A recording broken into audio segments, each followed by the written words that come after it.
వచ్చి ఉన్నాను. పక్షి వలె నీ కొండకు పారిపోము అని మీరు నాతో చెప్పుయారా?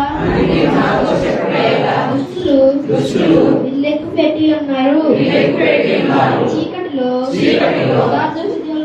యథార్థ హృదయుల మీద ఏమిటికై బాణములు నారియందు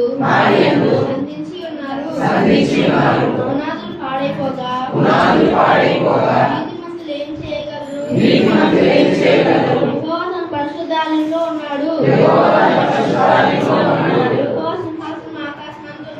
యెహోవా సింహాసనం ఆకాశమందున్నది. ఎడ్లను కళ్ళారా చూచుచున్నాడు. తన కనుదృష్టి చేత ఆయన వాటిని పరిశీలించుచున్నాడు.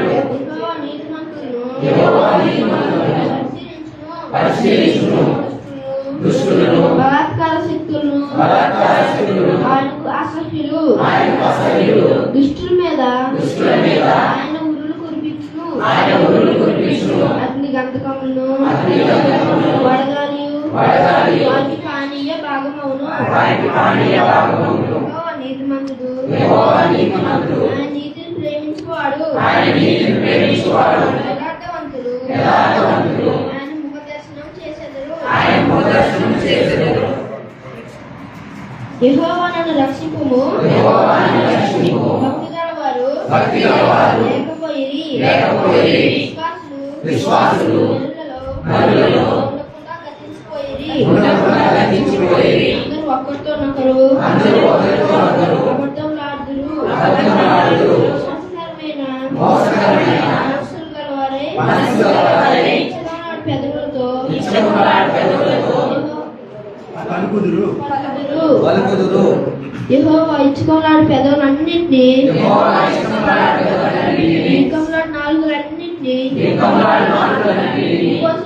కోసివేయును. మా నాలుకల చేత సాధించదము. మా పెదవులు మావి. నాకు ప్రభు ఎవడని వారనుకొందురు.